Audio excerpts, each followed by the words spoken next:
and welcome to the Alex Urbina radio show. Today we are live in the KHTS studio in downtown Newhall, California, and I'm hanging out with my lovely co-host, Ellen Tunick. Thanks for being here today. I appreciate you. My pleasure. The show's all about life coaching and how to create maximum value for yourself from either a life coach and or from the willingness to just be open to all possibilities, allowing yourself to learn something that you might not have noticed or seen or recognized. But if you're truly open to all possibilities, you can learn something new from even a discussion, a dialogue. And so that's what we're going to do today, is just talk a little bit about the subject called communication. And I want to talk a little bit about how to create effective communication in your relationships. And since I've been working with people a little bit over 24 years, communication seems to be the one topic that people have the most breakthroughs in. And it's just the one thing that people, when you fully take responsibility for your own communication and the things that you're trying to articulate to someone else, you start to realize that you truly are the person who is facilitating this dialogue where you're giving people permission to hear what you're trying to tell them. And why is it that communication seems to be the recurring challenging theme with partners, couples, kids, with everything? It's that recurring thing. How do I communicate? How do I show up to a conversation? It's just the preponderance of our ability to not communicate properly seems to be so prevalent. I think that in our own journey of conscious development, in the early stages, I think we live in an assumption that when I say something to you, I'm making an assumption that you're hearing what I'm saying exactly as I'm intended to communicate to you. We forget that other people have the ability to interpret what we're communicating. And so, like in my mind, if I'm saying something to you that's black and white, I have this expectation or this assumption that you should be hearing me in black and white. But I could be hearing it in gray or purple. Absolutely. So by me being unconscious to the fact that you're interpreting my communication, then I just assume that you should be hearing exactly what I'm saying to you, and that it should be landing exactly the way that I'm saying it. When I become more conscious and more aware, then I'm noticing that, oh, you don't hear exactly what I'm saying. And then when you start to understand the mind and how the mind works, the mind, when it's listening, it still doesn't listen to each word verbatim. Certain minds listen to every 3 words. Other minds listen to every 5 words. Some of us listen to every 15th word. So it depends on how your mind works. When you have younger kids or teenagers, this is probably when you're most frustrated, because you're giving instructions to a teenager, and if they're semi-present, they're hearing every 5 words.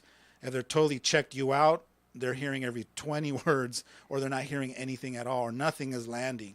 But it's your assumption that because you're saying something to them that's important or you want them to hear, doesn't mean they're hearing it, they're interpreting it the way that you're saying it, or that they should be hearing you. So how do we, when we are trying to communicate, let's use adolescents. They're the most challenging. So how do we check in on how it's landing? How do we check in, especially because adolescents think that they're experts on everything?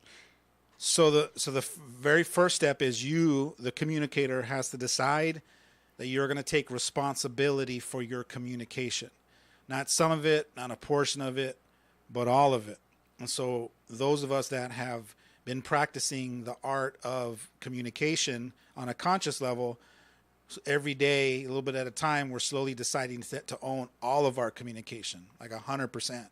So every time I'm communicating with my son or my daughter or my nephew or my niece or any kind of adolescent, I'm choosing to own all of my communication. Not only what I'm saying, how I'm saying it, who I'm being when I'm saying it, the inflection, the tone, but also the follow-up to ask them what they heard me say, to repeat back to me what the important part of it, to ask them what the value is, why they think I'm asking them to do those things.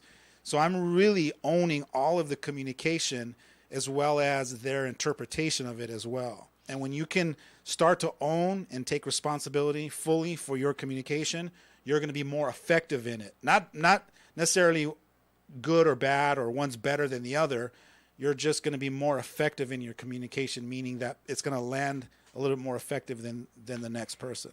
So how important is it to show up in a certain way that the person you're trying to communicate with is open?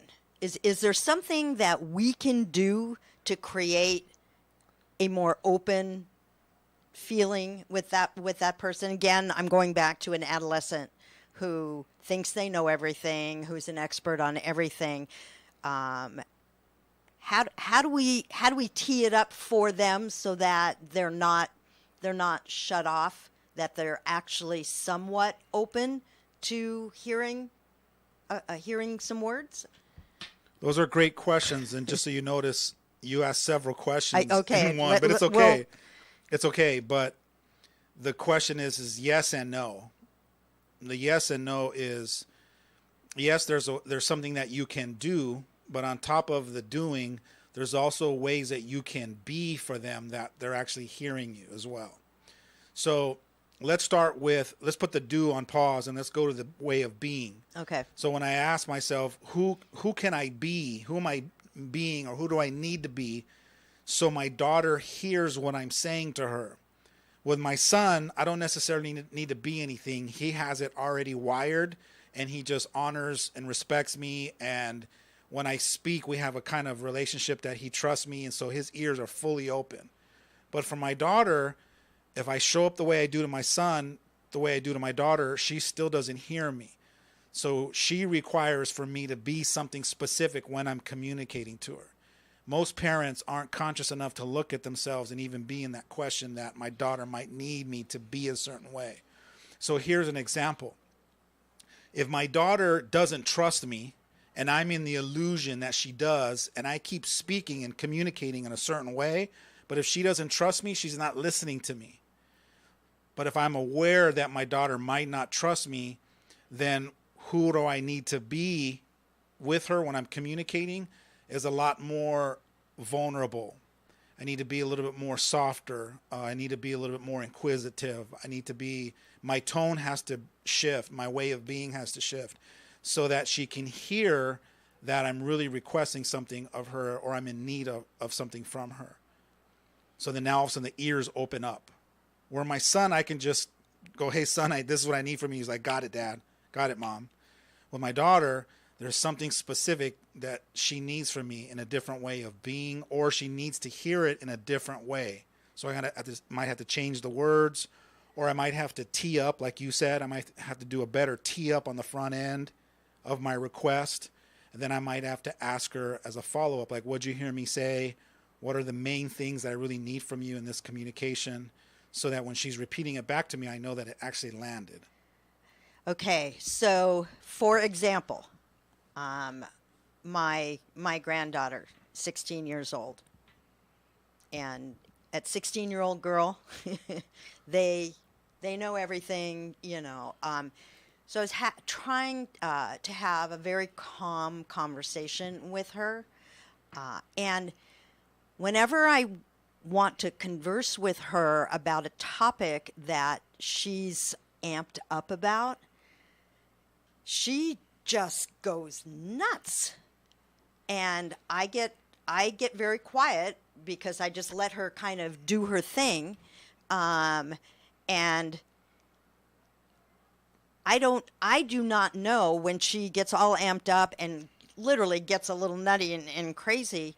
You know, I just said to her, okay, it appears to me this might not be a good time to have this conversation, so we can have it at another time. And I just let it go at that. And she left, and 10 minutes later, I got a text saying, I'm really sorry, Mama. I didn't mean to be rude. And I just sent her back, I hear you, honey. Those situations are really challenging for me.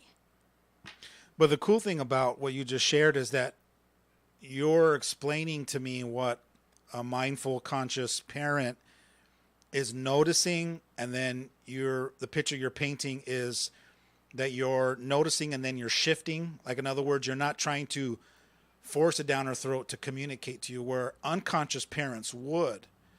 So I'm kind of excited that the way that you're sharing with me the scenario tells me that you're growing, you're awakening, you're evolving, even though it's still a struggle for you.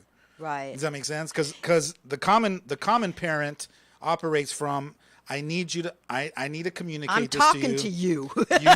You need to listen to me right now, because I don't have the time or the patience or the awareness to stop and notice that you're not listening and then try to do it at another time. I'm too busy for that. That's what unconscious parents do. It's the conscious parent that has the patience, the awareness, the insight to notice, all right now is not the moment.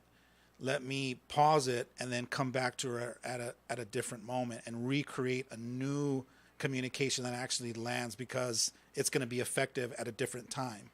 Or it may never be effective on this particular topic we might be discussing. And so I have to just accept that? Not necessarily. When you get to the next stages of your conscious awareness, you might be able to have her process and move past whatever she's stuck on in the moment, and then be able to transition to a clear place where you can now communicate what you're trying to say to her so it does land. Right now, you haven't learned that second tool. No. You're just right now discovering the first tool, which is I'm not trying to... neophyte. Yeah, right now you're learning not to force something that can't be forced in the moment that you want it to happen in. Correct. And yes. most of us as parents, we want it to happen because why? Because I'm the parent, you're the kid, you should be listening to me when I speak. Okay, so talk to me about that dynamic that you just said, and how common is that, and how do we help people? How do we help parents move away from that dynamic? Because that dynamic, I have found, doesn't work. It doesn't work with today's kids. Today's kids. It worked when we were kids. Yes. So my dad said, hey, sit down, I need to tell you something. You're there. Yeah. And most parents, when we were growing up, they ruled by fear, or they muscled you, or there was a consequence big enough that you went, oh no, I need to listen, right? And so that's just, they forced you to listen at that moment. There were the small 10% of kids who were like, I don't care what you say, I'm not going to listen to you anyways. I'm out of here. But for the most of us, we listened in that moment because we just either feared our parents to the point where, like, all right, I'm here, you got my attention, what do you need? These kids in today's world is not like that. Why? Because they live in a different world and they grew up different, and there were parts of our parenting, because we got that, we didn't instill and enforce that fear on them. So it's kind of like, let's say our parents parented from fear for us, so it forced us to be a certain way with them.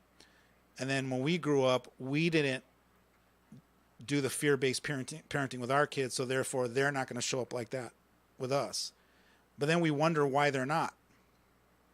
Okay. Does that make sense? It's like let's say your parents never gave you what you wanted, and so that taught you how to figure out how to create stuff for yourself. It had a passion and a burning desire inside you to go after your dreams and go get a job and work really hard and save your money and buy your own car, right? Because your parents didn't give you anything.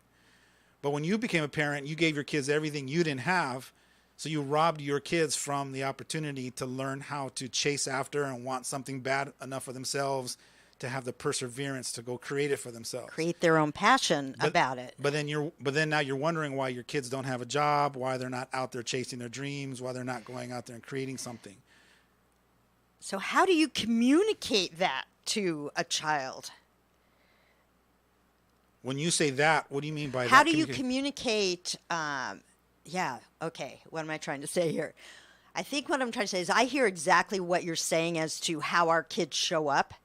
But if we're still of the mindset that kids should work hard and, follow the code of conduct and, get out there and do, what what happens and how do we help them and communicate to them when they're not showing up like this? Well, at some point, it starts with you realizing that you created them to be like that at some point. Take Right? responsibility. Yeah. Yes. By your enabling them or calling them or bailing them out or doing things for them or making it easier for them, you co-created a child or a young adult that doesn't need to go out and have a hunger and a desire and develop perseverance because mommy's always going to jump in and save me or dad's going to come to the rescue. So you got to first start with, okay, maybe I co-created that. That's a starting point. Okay. Once you get to that point, then from that starting point, you need to figure out how to undo that and then have the patience to dismantle that whole process of enabling your child. Sounds huge. It is huge. It's huge. It's enormous. And you have to have both people on the same program. That's right. But most parents don't want to look at how their parenting played a part of the dysfunction to some degree in their child. It's the hardest pill to swallow is your son or your daughter is like that because why? You got to stop and go. You got to swallow the knot in your throat and go, because I co-created that in our relationship since they were little. That's the starting point. Once you can get to that point, then from there, I, as a coach, can help you dismantle that and cause the shift so that by the time they're 18 or 19, you got a whole new training, new development, new habits, and now you're rebuilding them up to be these powerful, competent, confident adults. How challenging is that if they're already at the 16, 17, and 18 year phase of their lives? If you think like that, yeah, it is challenging. If you don't think like that, as it's a commitment. You make a commitment. It's a commitment. Right? It's a commitment. Yeah. At any point in your journey, if you decide something's worth it and valuable enough, and you're willing to fight for it and course correct it, you can course correct anything. Correct. Okay. Correct. However, the challenging part is you going, oh my God, my son's already 25 years old. I've already done the damage. There's no way I can reverse this. So then what you do is you just settle for, well, I'm just going to now take care of this 25-year-old for the rest of his life. And now he's 35 or 40 and you're still paying for his gas and his rent and everything else. Right. Just keep going down that same model. Or you decide, no, I made this mess. I can unmake this mess. And I go back and I'll clean it up. And I'm going to commit myself to figuring out how to course correct this and take those necessary steps and challenges to force him to get out there on the skinny branches, take some risks, and develop his own interpersonal strength and courage and confidence so he can be the guy that I'm proud of. Okay, so with that said, when these young adolescents are 16, 17, 18, do you actually sit down with them and let them know what's coming down the pike? I actually love that. In fact, most of my clients that are parents that come to me because they want to be better parents, once I get them to take full responsibility for their parenting, what I end up doing is I have them decide to now embark on this new journey of conscious parenting. And at a certain stage, I have them share with their kids what they're up to. And it absolutely inspires the kids when you turn to your son or your daughter and go, hey, mommy and daddy are going to our class tonight or our meeting. And they go, for what? Well, we're learning how to be better parents. They do like that cartoon that goes, what? Be better parents. I say what?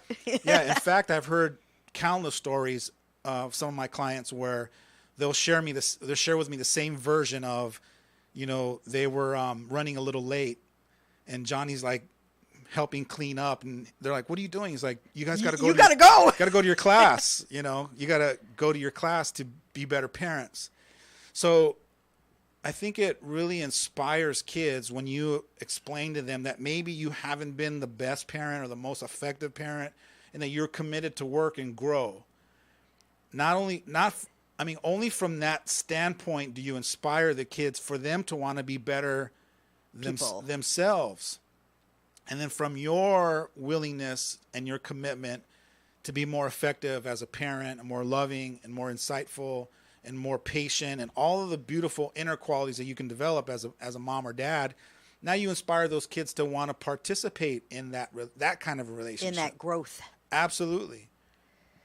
Okay, so being able to sit down and tell them where the path is starting to go is a good thing. It's a great thing. It inspires kids to want to start a new relationship, even if you're going to make mistakes, because you're going to make a lot of mistakes. Absolutely. But it's in the constant commitment to being a better mom or better dad.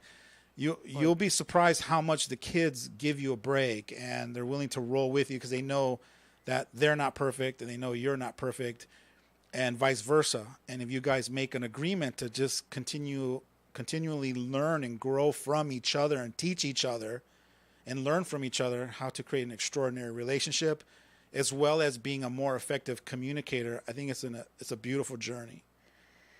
Ooh. And with that being said, we're going to take a small break. We'll come back from the break, talk about communication, and we'll open it up to a whole nother level. Stay tuned for more of the Alex Urbina radio show right here in your hometown station, KHTS. Stone Oven, the healthy alternative. You've never tasted a sandwich like this before. Gourmet bread cooked before your eyes. Stone Oven at the food court at Valencia Town Center. Save at the best Santa Clarita restaurants. Restaurant Row, where everything is half price. Click on hometownstation.com and discover incredible savings. Online or at our radio station, everyone saves with Restaurant Row. Check it out at hometownstation.com. Restaurant Row, where everything is half price.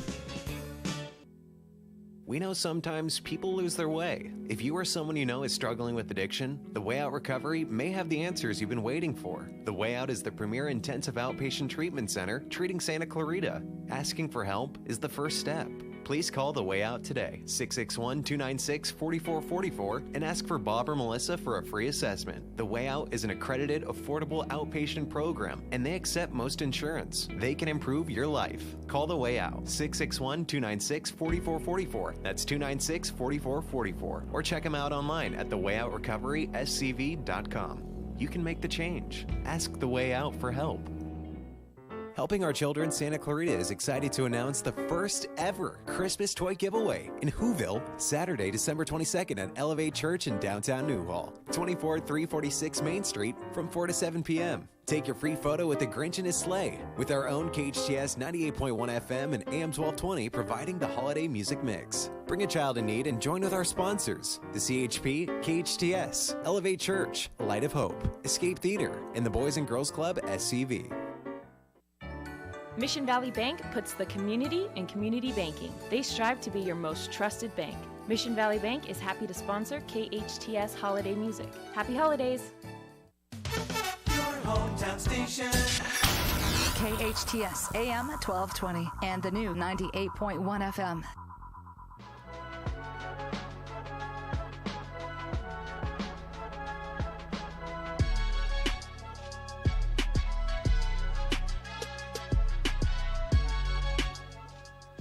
And welcome back to the Alex Urbina radio show. I'm your host, hanging out with Ellen Tunick. We're talking about effective communication. We started on a dialogue about how to create effective communication with our children. It opened up some great points, to really highlight that if you take 100% responsibility for your communication, not only what you're saying, how you're saying it, who you're being when you're saying it, and then find the right words to put together so that when they're hearing it with a clean version. And earlier you had alluded to, like, am I responsible for how they're hearing it as well? To some degree you are. What I mean by that is, let's say I know my daughter has, one of her insecurities is always being, thinking that she's always wrong, being told that she's wrong, or that she's not doing it the right way. Judged. So if I know that's her insecurity, then I'm going to be more mindful about how I communicate something to her, and I'm going to put more effort on the front end of my dialogue so that I lessen the chance or the probability of her hearing it that she's bad and wrong, or that she's being judged because of what I'm saying. Does that make sense? Yes, it does. When I'm unconscious and I'm just speaking to... You're talking at her. I'm speaking at her, or I can even be projecting my own distrust or my own anger. Or I could be projecting my own disappointment onto her. With that tone, she's automatically going to get triggered, and she's not going to hear a word I'm saying. All she's going to hear is that I'm judging her, I'm beating her up, I'm putting her down, all those kinds of things. You know, it's amazing how just tone and posture speaks volumes. Tone and posture. I know that when I'm trying to have a conversation, if I find myself kind of doing this, pumping my chest a little bit, then I try and go, ooh, and I let the air out. And we forget that people we're trying to communicate pick up on all those signals. And we don't realize it. And we're probably picking up on some of theirs, but, part of communicating is when we say how we show up. Well, part of how we show up, I'm thinking, is how we're posturing ourselves physically. Because kids are really smarter than we think, and they pick up on all these little nuances. So here's an example of I have a parent that keeps creating the same result in their child when they're trying to give them some feedback or point something out to their child or give them some advice. And the parent is coming to me going, I keep having the same outcome. Little Johnny or little Jennifer keeps getting irritated with me, getting upset, and runs into the room, slams the door, and always says the same thing, like, you never believe in me or whatever. Yeah, you don't get me. And the parent's frustrated. So when I sit down with a parent and I talk about, all right, let's go over all these different times that you've had this conversation with your child, and I want you to focus on who you were being every time you went to give them some advice or every time you went to help them or give them insight or share with them or whatever it was you were trying to do. Who are you being? And once we peel back the onion and the parent is willing to be 150% emotionally honest, they'll finally get to, in every one of those scenarios, I was disappointed in them. Every one of those scenarios, I was hurt. Every one of those scenarios, I had distrust. And then so once we peeled the layer of onion down and we got down to the core 4 or 5 different ways of being when they were trying to help their kids, they didn't realize that they were projecting that distrust. They were projecting the disappointment onto their kids. And I said, every time that you were showing up like that, it didn't matter if you had the best wisdom or best advice in the world. They're not hearing any of that. What they're feeling is the disappointment. So now they're feeling shameful because you're projecting the disappointment onto them.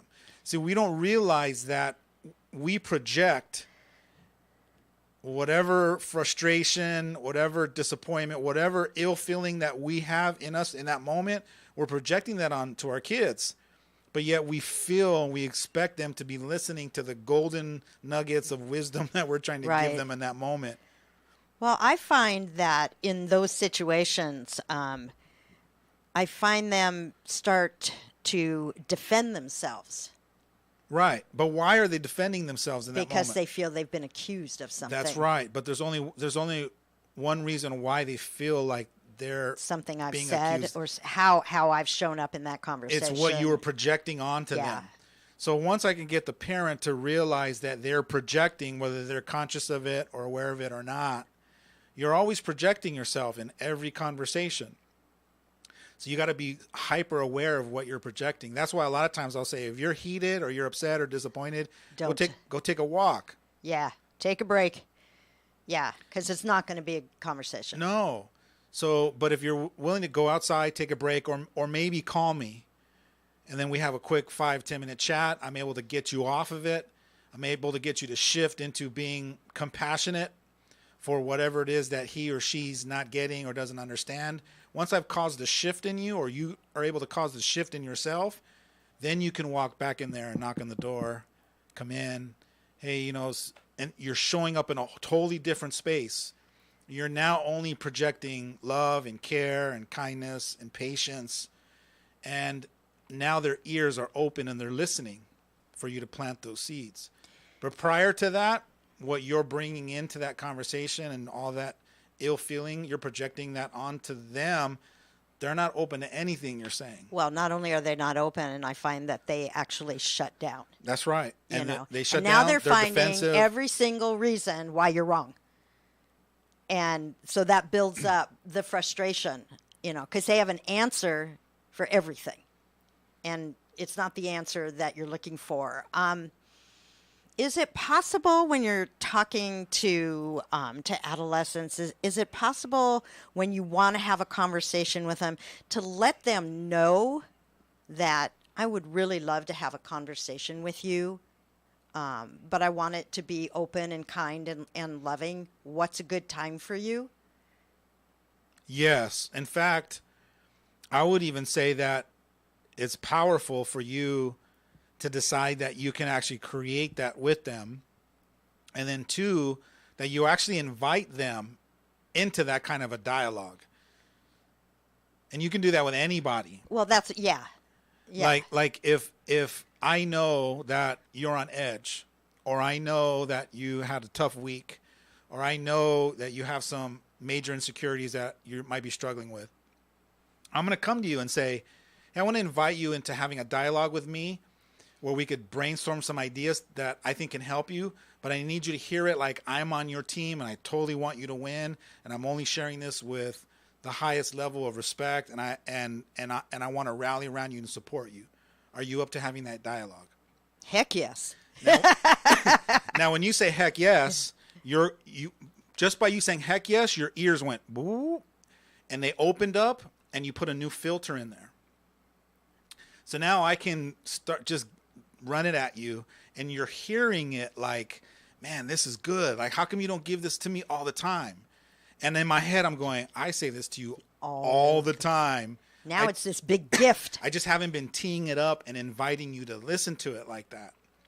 Like, your husband right now is probably going, oh my God, I say the same thing to her all the time. I'm always on her team. I always want her to win. I always give her the feedback. So true. But you don't hear it like that.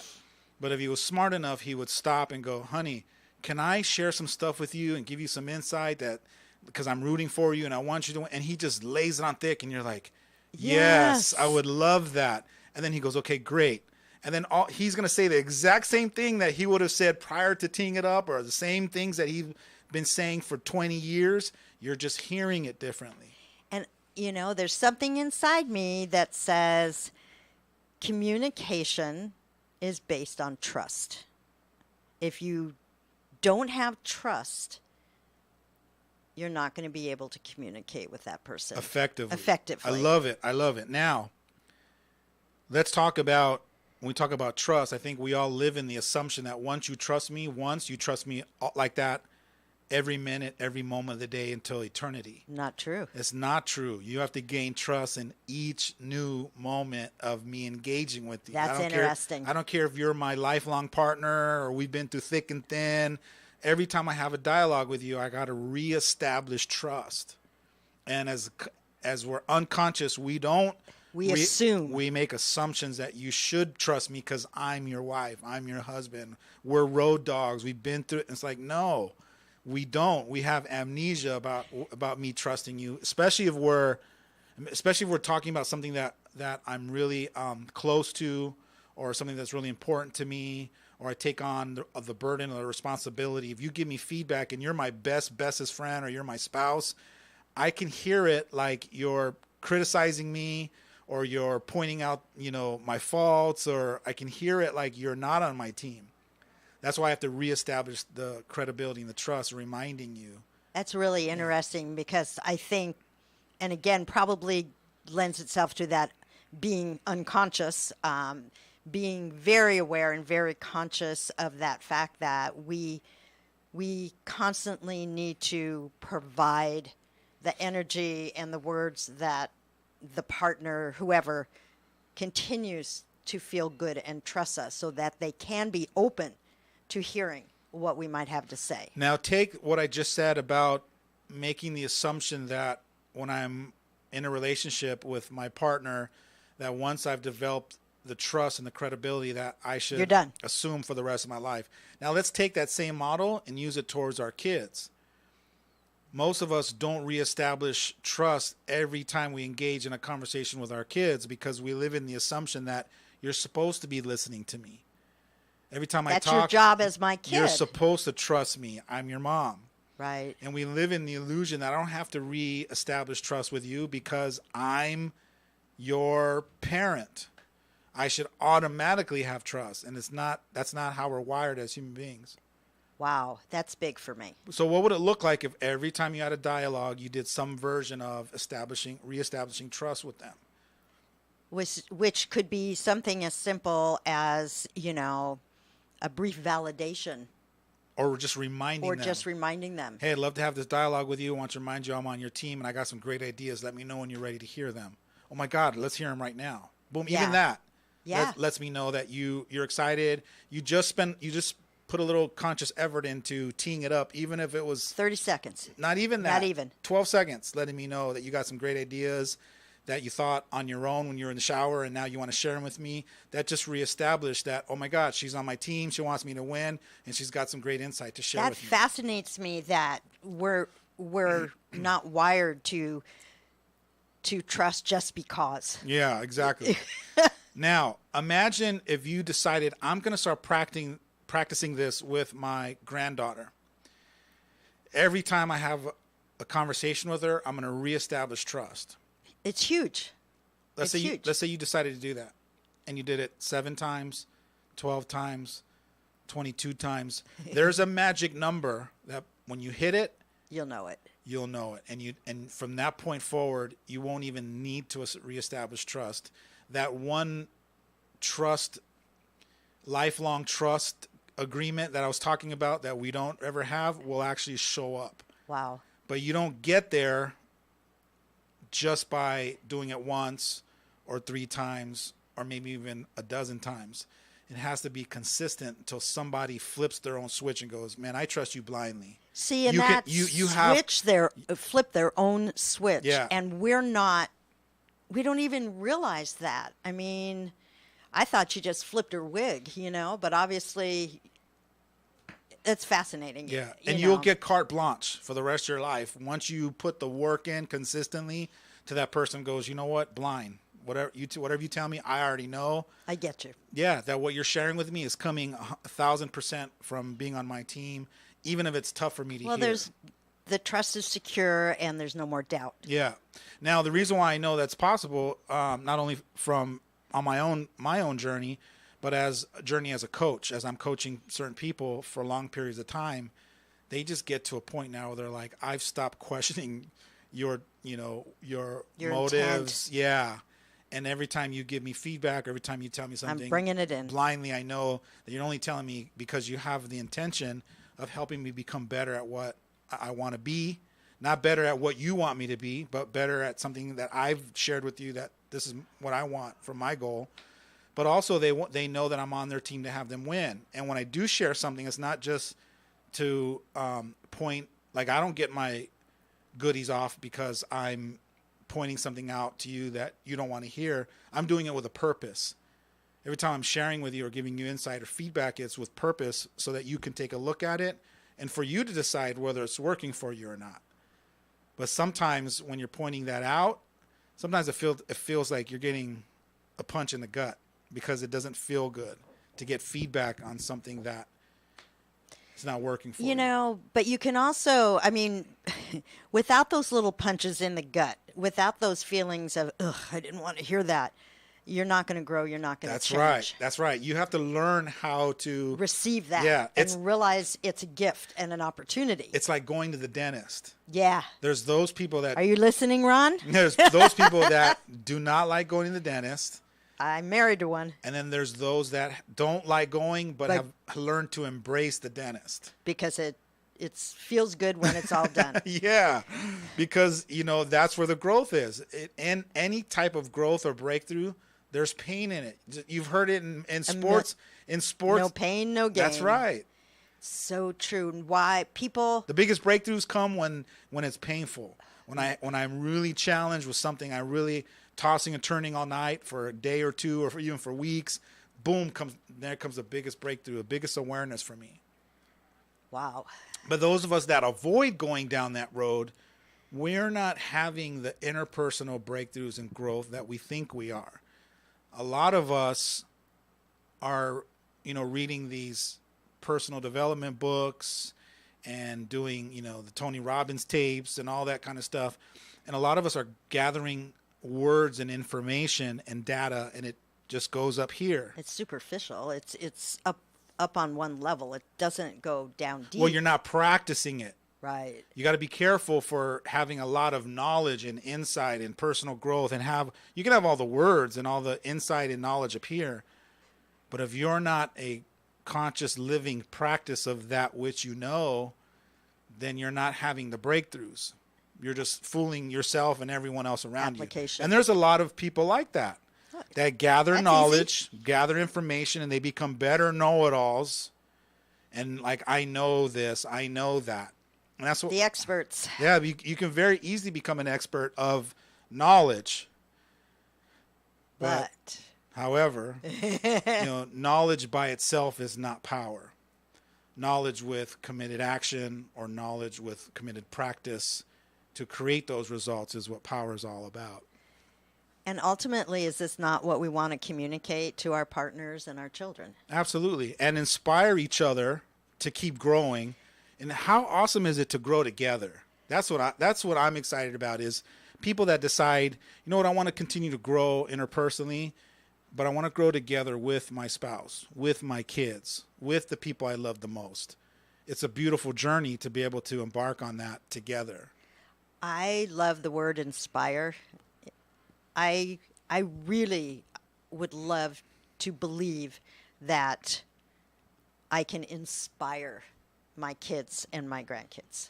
You are inspiring them, no doubt. And it's through your courage to be willing to shut your ego down, because ego at your age is like, why do I need to change? Like, I don't need to change. Yeah, I'm all good. Yeah, I'm good. I'm 3/4 of the way down the line. Yeah, well, right? Because you can easily go back to you can't teach old dogs new tricks and all of that. I don't need any of that. Right? And I'm all good. Or have the courage to go, you know what? I want quality of life. I'm now going to spend however much time left in my life to really master myself. Highest level ever. Yeah, and create joy and peace and freedom all within myself, because I can't control the world. So the world still gets to be dysfunctional. The family members still get to be the way they are. And I get to just sit back and be not in control of any of it and have all the joy and peace in the world, because I've learned how to master that part of me. With that being said, we're going to take a short break. When we come back, we're going to wrap up the show. Stay tuned for more of the Alex Urbina Radio Show right here in your hometown station, KHTS. Santa Clarita, bedbugs are taking over our city. They've invaded our homes, our businesses, and most importantly, our sleep. If you have suspicious bites that appear nightly, or have a bug that you need ID'd, your best option is to make one call to All Pro. We offer a 100% guarantee that your bedbug issues will be solved with heat in one treatment. No need to tent or spray your house with chemicals. Heat is all you need. Call 661-298-2200 or text me a bug picture to 661-645-0540. It's time to sleep tight again, STV. There are times when nothing else will do because you know exactly what you want. You want the Alamo, the taste of true Mexican cooking at its best. At Alamo, you're treated to a taste that is truly Mexican with an atmosphere to match. Enjoy a Cadillac margarita, try a mucho burrito, or sizzling fajitas. Voted the best Mexican food in the SCV and a favorite of former supervisor Mike Antonovich. Alamo Rotisserie in Granary Square, serving Santa Clarita for over 30 years. Indulge yourself in a world of wine at the 7th Annual Sierra Pelona Valley AVA Wine Festival, Saturday, April 6th from noon to 4 p.m., benefiting the Zonta Club of SCV.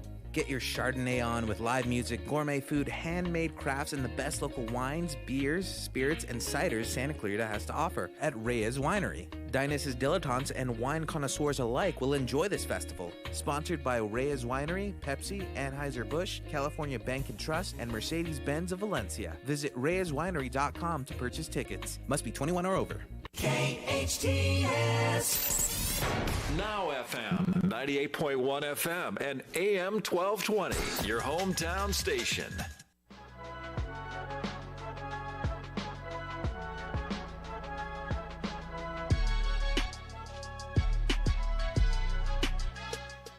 And welcome back to the Alex Urbina radio show. Today we are learning how to communicate effectively. What are some of the takeaways? Oh man, there's so many of them.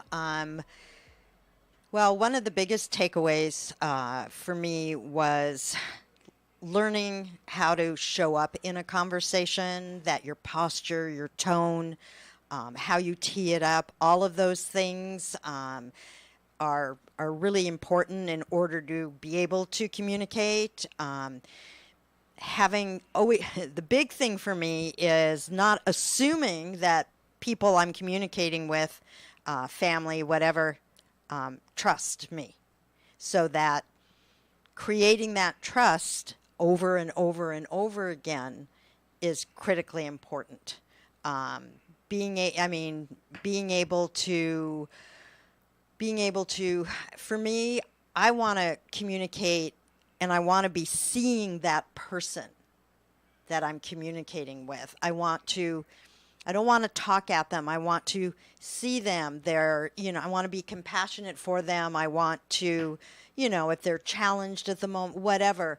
That's really important to me so that I can communicate in a way that they would be open to receiving information. All that stuff.